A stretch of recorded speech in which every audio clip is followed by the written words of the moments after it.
Fala pessoal, beleza? Hoje a gente vai receber no nosso primeiro episódio do CNX Cast a Gisele Andreola. Gisele Andreola cuida de uma página no Twitter chamada SCCP Scouts, onde ela faz algumas análises táticas dos times de futebol masculino e feminino do Corinthians.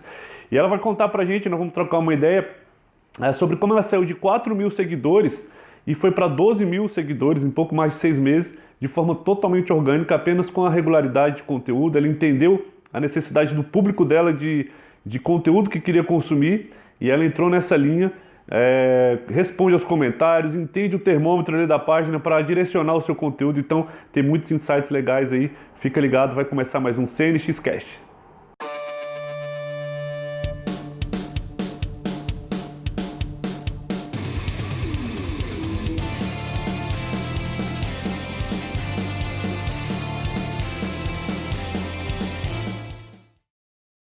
Olá pessoal, seja bem-vindo a mais um episódio do CNX Cast. Hoje a gente recebendo aqui a Gisele, inaugurando o nosso programa, hein?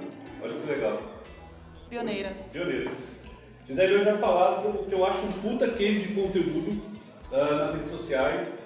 Ela identificou junto com a equipe dela um gap, uma falha no mercado aí esportivo, né? Na análise de times e tudo. Eles criaram um perfil no Twitter chamado SCP Scouts, né? Onde eles analisam... Treinou e errou. Falei errado, @ SCCP Scouts, tá?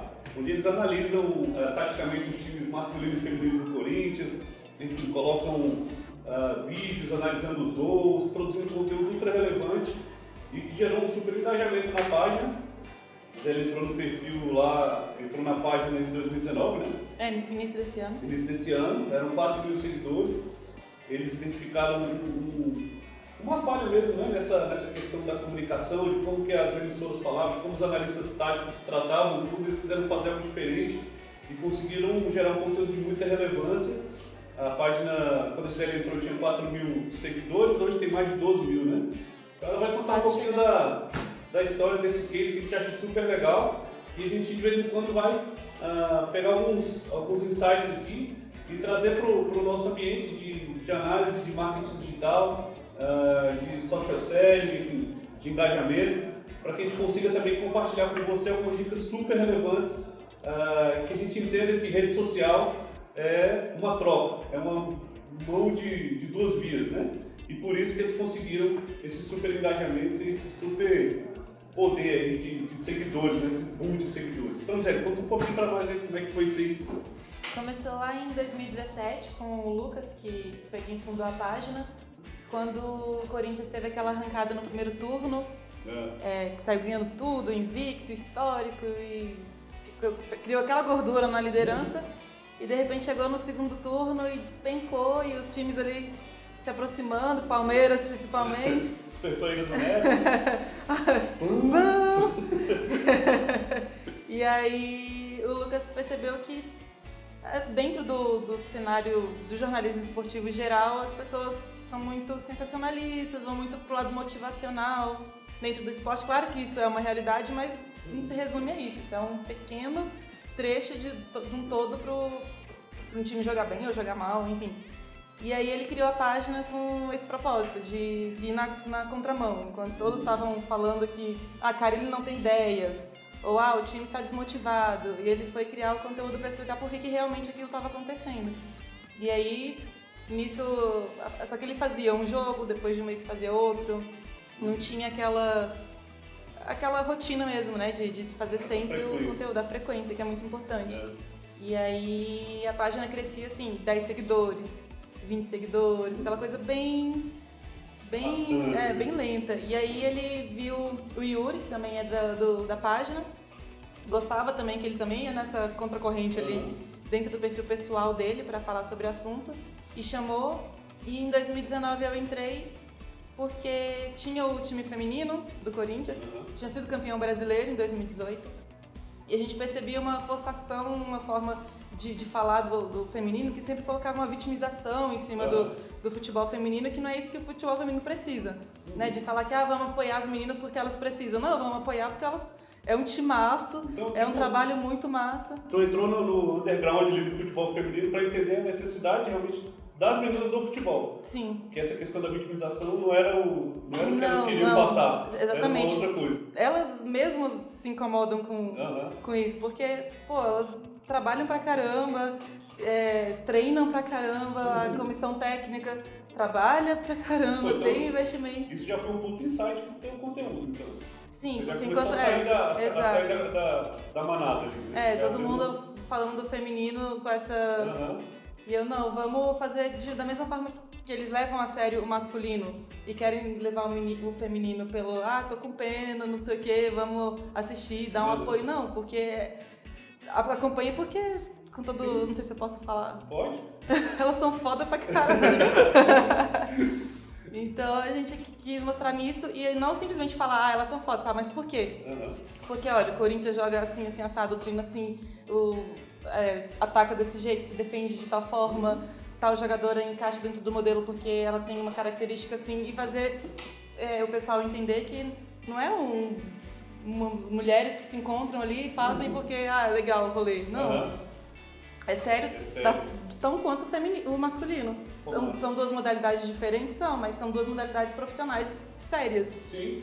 E é legal que vocês, assim, antes de começar a produzir conteúdo nessa linha, olha aí, pessoal, o primeiro insight, né? O que eles fizeram? Eles analisaram a concorrência, né? Ou seja, todo o ambiente de mídia que analisava futebol e perceberam que eles não analisavam tão profundamente algumas questões. E eles foram na outra ponta também para perceber de que forma que as pessoas envolvidas nesse processo, principalmente o futebol feminino, gostariam que fosse passado, né? O conteúdo. Então, um insight bacana de conteúdo, né? Às vezes a gente olha a manada, né? Quer seguir o que está todo mundo fazendo, porque a gente imagina que se a gente não fizer assim, a gente vai estar fora de contexto, vai estar fora de padrão, né? Quando na verdade o conteúdo ele é único, né? A gente pode colocar o nosso toque pessoal. Eu acho que foi esse o grande segredo dessa alavancagem porque, ainda mais falando de futebol, que é um assunto de paixão nacional, seria muito fácil chegar e ser emotivo o tempo inteiro, fazer só meme, né? Porque o que vende na internet é isso, é você ser emocional, sensacionalista, fazer meme. Não que isso seja errado. Sim. É uma forma de conteúdo também, só que se fosse para entrar, para ser mais um fazendo isso também, é claro que com isso o crescimento da página ela é menor do que desse pessoal que faz um conteúdo mais de entretenimento, né? Mas em compensação é um pessoal que vê muito valor naquilo. Sim. São 12 mil seguidores que tem, mas assim, é um pessoal que realmente gosta da página, jornalistas vêm falar com a gente, vêm pedir informação pra gente. Então é um conteúdo de um nicho muito específico, mas que esse pequeno público é muito engajado, muito fiel ao conteúdo. Tu falou um negócio interessante também, que é o nicho, né? Você nichar o seu conteúdo. Quer dizer, você só falou do Corinthians, né? Vocês não estão preocupados, uma outra coisa que eu achei legal na sua fala. Se vão ter um volume muito grande de seguidores, que a gente chama de métrica da vaidade, né? A gente fala, por exemplo, até o Instagram está ocultando a questão das curtidas, quantidade de curtidas, porque o que está valendo mesmo é um engajamento. Vocês têm muito, né? Eu vejo, estava acompanhando os comentários, todo mundo marca vocês, jogadores do Corinthians marcam vocês, jornalistas marcam vocês, os seguidores da página marcam vocês, enfim, comentam. Por mais que o crescimento seja menor, porque vocês super nicharam, mas o engajamento, por sua vez, é muito maior, que dá muito mais visibilidade, né? Sim, a gente tem muita credibilidade. Jornalistas, né, sempre postam nossa página e falam, gente, dica de página para seguir os corintianos aí, siga essa página que ela é diferenciada. Nossa. E uma coisa diferente que ela fez, que foi muito difícil, foi o reposicionamento, principalmente do time feminino. Porque o posicionamento que eles tinham era exatamente igual você disse, daquela vitimização das mulheres e tudo. E você teve que reposicionar, viu o posicionamento totalmente errado ali, e ter que reposicionar de uma forma que vocês acreditam que sejam certo, e deu super certo. Sim. Então porque bem... a gente, quem vive o universo do futebol feminino, que acompanha e tudo, a gente até fala que é uma bolha do futebol feminino. E ali dentro você tem muitas pessoas que já acompanham há muito tempo e que realmente gostam e que é totalmente paralelo, só que está muito fechada essa bolha. Muito fechada. E eu acho que o importante para a modalidade é abrir. Pensar fora da caixa. Pensar fora da caixa. E assim, a questão do empoderamento feminino e tal, é muito legal e conquista muita gente, mas tem outros que vão olhar para aquilo e já vão pegar um ranço pela informação em volta. E a forma da gente abrir a mente Até pelo dessas momento, pessoas. até político que a gente vive. Sim, né? é tudo, exatamente. Tudo influencia. Tudo influencia. Quando pensa que tem, a mulher tá jogando bola, as pessoas já colocam, nossa, lá vem a ladainha, de não sei o quê. Que não é ladainha, mas pra eu pegar essa pessoa que enxerga dessa forma e fazer... desafio pra você encaixar o seu conteúdo. Sim, com tudo isso, né? exato. E abrir a cabeça das pessoas e, enfim. Agora, você falou um negócio interessante no começo também, que vocês tinham 4 mil seguidores, porque antigamente não postavam com frequência. Quando você começou a postar com a frequência, como é que você sentiu o crescimento da página? Vocês ganhavam, você falou, de 10 seguidores e tal. Quando você aumentou a frequência de postagens e, obviamente, todo esse reposicionamento do conteúdo, o que você sentiu da página? Assim? Ela cresceu mais rápido? Bem mais rápido quando a gente... É porque antes, até pelo número de pessoas, todo mundo está envolvido com alguma coisa, estudando. Então a gente fazia mais acompanhamento de jogos. Tinha jogos, a gente fazia acompanhamento de jogos. É pouco não, a gente tem que fomentar mais, ficar esperando só o jogo para poder postar. E enfim, a gente vai ficar estagnado. E aí a gente começou a produzir mais vídeos, que é uma coisa que a galera gosta muito, fica esperando sair os vídeos dos próprios jogadores. Legal. O Bocelli do Corinthians, por exemplo, a gente posta qualquer coisa, como é que foi o posicionamento dele no jogo, faz um vídeo, ele vai lá e dá o RT, né, que é o compartilhamento. O Gustavo também, e as meninas do Corinthians nem se fala, todas elas interagem, zoam com a gente lá, às vezes eu dou uma cornetada em alguma jogadora, a outra vai lá e curte. Legal. Então você conseguiu juntar as duas pontas, né? Torcida, assim, as três, né, na verdade. A torcida, que estava sentindo falta de um conteúdo diferente. Os próprios jogadores que também sentem falta, muitos jogadores eu acompanho muito, eu gosto muito do esporte. E eu vejo que às vezes os caras perguntam, os jogadores só respondem a mesma coisa, eles falam, mas você só pergunta as mesmas coisas também, a gente tem que responder. E aí, assim, eles ficam nessa... é um ciclo vicioso, né? Parece que a imprensa vai se retroalimentando daqui. Quando chega com algo novo, todo mundo se beneficia, né? Sim. E é bem legal. Agora, o que você pensa, assim, pro futuro da tua página? Vocês, legal, vocês não esperavam... Vocês tiveram altos insights bacanas. Primeiro, reposicionar o conteúdo. Entenderam que a frequência era importante, tanto que não ficaram esperando só os jogos, começaram a se antecipar a isso. Diversificar os canais de comunicação e também perceber aqueles que traz mais resultado, né? A análise de gols traz mais resultado, então a gente coloca mais energia naquilo. A gente não deixa de produzir os outros, mas a gente foca muito mais... Qual que é a métrica mais importante? Vocês perceberem assim, que tal conteúdo é o que o público gosta? É a quantidade de curtidas, de retweetadas? O que vocês consideram mais relevante? Eu acho que tanto as respostas quanto compartilhar. E quem está compartilhando. Quando a gente percebe jornalista compartilhando, jogadores, atletas compartilhando. Muito maior. A gente percebe que não, esse tipo de conteúdo agradou gregos e troianos. Né? A torcida gostou, o atleta gostou, o jornalista gostou, então, principalmente nesse sentido. Isso é legal porque, assim, muitas vezes a gente faz uma pauta de conteúdo com a nossa visão, né? Com o que a gente imagina que vai ser bom para o nosso público-alvo.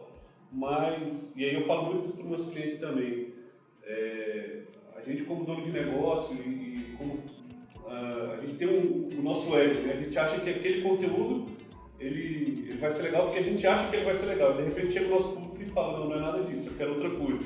Como é que ele diz isso? Através do compartilhamento, através do engajamento dele com o conteúdo. E não só isso, né? Depende do tipo de interação. Sim. Eu vou dar um exemplo. Por exemplo, durante o jogo, vou dar um exemplo do que foi Corinthians e Flamengo do feminino agora, semifinal. O primeiro jogo foi um jogo muito difícil e tal, então quando saiu o segundo gol do Corinthians, foi um momento assim de extravasão. E aí eu falei a palavra certa? Falei tão rápido que eu nem vi o que eu falei. Não vai extravasar.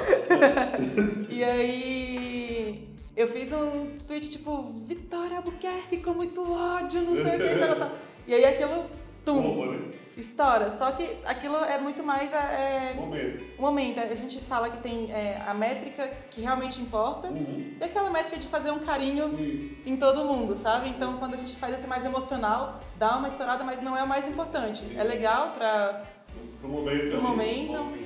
Mas de repente aquilo lá dá umas, 300, 400 curtidas, mas é aquilo, acabou, pronto, passou. É sensacional. Agora a gente de repente faz um vídeo que não dá 500 curtidas, dá 200, mas aquelas 200 é um conteúdo bem mais amplo, bem mais específico, aquelas 200 são jornalistas, são atletas, sabe? É menos engajamento, mas é um engajamento muito mais relevante. Mas agora, por exemplo, vocês fazem um vídeo, vocês publicam no Twitter, e no Instagram, enfim, nas redes de vocês. Aquilo, com o passar do tempo, o vídeo vai ficando pra trás. É uma dor que a gente tem. Qual que é o desafio disso? Porque, assim, igual você fala, às vezes o conteúdo é um trabalho muito grande, eu percebo lá que vocês vão fazer análise tática, marcam as linhas, a movimentação dos jogadores e tal, e lançam aquilo. Também, apesar de ser por exemplo, aquele exemplo que você deu do conteúdo sazonal ali do momento do jogo, aquela explosão do gol, por exemplo. Ele é o momento mais curto. Esse momento do vídeo que você faz uma análise, ele pode ser um momento que ele vai perdurar um pouco depois do jogo, para as pessoas analisarem. Mas quando tem o próximo jogo, aquele vídeo já meio que naturalmente já foi perdido. Mas ainda assim, os estudiosos querem ter acesso a esse tipo de conteúdo, né, para jornalistas. E nosso público quer ter acesso, porque a gente educou o público para querer ter acesso a coisas antigas. Eles perguntam toda hora, desde 2015, quantos gols de bola aérea o Corinthians tomou? Eles perguntam esse tipo de pergunta pra gente. Então ele já tem essa vontade de saber toda a evolução do time. Um ano atrás, como é que tava? E agora, como é que tá? Então, e eles não têm onde pesquisar isso hoje. Entendi. É porque tem que ir na busca, né, da igual a Vitória Albuquerque foi convocada agora para a Seleção Brasileira. E a gente tinha feito um vídeo uns 2 meses atrás, mostrando como ela tem precisão nos passes chaves, né? Ela é muito boa com isso. E aí, quando ela foi convocada, a gente seria legal dar RT naquele tweet. Vamos procurar ele aqui agora para poder dar RT. Não tem, a gente ainda precisa sistematizar isso. E quais foram as mídias escolhidas por vocês? E assim, se vocês souberem o porquê vocês escolheram essas mídias, determinadas mídias. Eu conheço a do Twitter, mas eu não sei se vocês têm no Instagram, no Facebook ou nessas outras. Porque assim, tem totalmente, a linguagem é totalmente diferente de uma para outra, né? Sim, a gente tem hoje só o Twitter e o Instagram. Porque no Facebook, por exemplo, ainda não vejo uma necessidade, nem sei se a gente vai abrir para lá muito pelo comportamento. Nosso conteúdo ele é bem, como a gente fala, bem específico e é bem nichado. E no Facebook o pessoal quer um meme, quer algo mais assim, e a gente não é o nosso foco, né? Não foi para isso que a gente fez, não é o grande propósito. No Twitter, a gente o Lucas escolheu primeiro o Twitter porque é um pessoal que naturalmente já acompanha mais, quer saber mais do que só receber, entende? Ele quer ter aquele conteúdo ali, ele segue só aquele pouquinho específico de gente que ele realmente quer consumir o conteúdo. E dentro do Instagram e dentro do Facebook é muito mais abrangente, né? Você tá passando lá na sua timeline e não fica procurando um conteúdo específico, vem pra você. E no Twitter as pessoas são bem mais específicas. E assim, conta pra gente, o quão importante é você interagir com a tua audiência, porque assim, a gente vê ainda muitos clientes nossos que fazem redes sociais e tudo, e a galera interage, pergunta e eles simplesmente não respondem. E quais interações vocês utilizam nas mídias de vocês? Tá certo. A gente sempre gosta de colocar o pessoal no processo, né? Mínimos detalhes. Por exemplo, vai começar um jogo. A gente faz ali o pré-jogo, aquela análise de adversário, aí solta a escalação, a gente coloca a escalação, dentro da escalação a gente já faz um parâmetro do que vai ser a estratégia do Corinthians no jogo e compara aquilo com o adversário, pontos fracos, fortes, e aí a gente já faz a enquete, o que o pessoal achou da escalação, enfim, aí eles já vão interagindo, eu queria que fosse fulano ou ciclano, a gente já concorda com alguma coisa, vai lá dar RT naquela...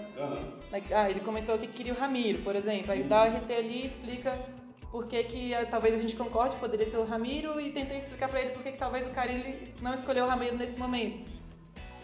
Carille, técnico do Corinthians, pra quem não sabe, então a gente vai interagindo dessa forma e faz eles se sentirem parte do processo também, porque não adianta a gente ficar falando como se a gente entendesse e eles não entendessem. Não é uma troca. Assistiram vários insights de conteúdo também para poder dessa interação. Né? Sim. E assim, e o nosso público é um público qualificado. Eles entendem